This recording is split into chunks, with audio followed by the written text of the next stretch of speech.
on the firearm front, we are no closer. So it's been 4 weeks or so since I've done the deer test. So I can go deer stalking now with my certificate, and I just need to get the rifle. In some sense, I'm glad that I've waited as long as I have, because I've contacted almost every gun shop in the country, I feel, at this point. And probably not all, definitely not all, most. And most don't take a trade in. And then others didn't have the stock for what I was kind of looking for. And yeah, it's just general stuff or whatever. And me being that little bit picky, I nearly bought a gun today. I nearly bought a Bagara today, because I decided I'm going to wait until the right time comes to buy that Sacco 90, buy that forever gun. And we're going to get something cheap and cheerful. I had a look at the Howas, the 1500s, and I was just like, no.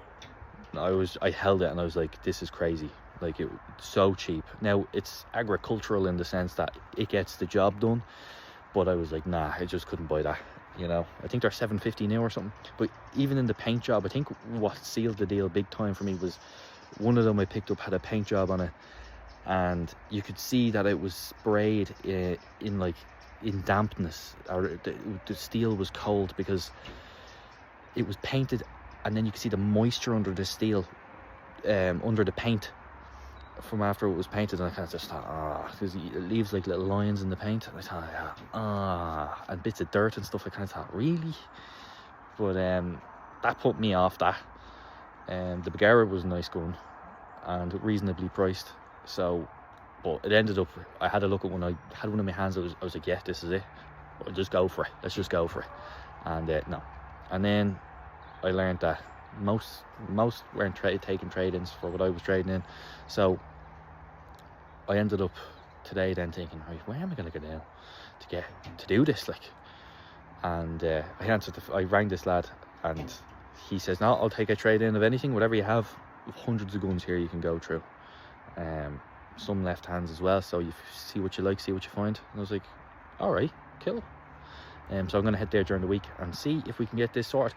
So at the end of the day, lads, it's taken that little bit of extra time, but you know what? If it means I come across the right gun and the right experiences and all that stuff, take her handy and let it come to us. That's what I'm trying to teach myself anyway these days. I can be a little bit too feisty for things sometimes. Yeah, just go for it. You know what I mean? So I'm glad I've taken my time, a little bit of time with this. But that's the crack, lads.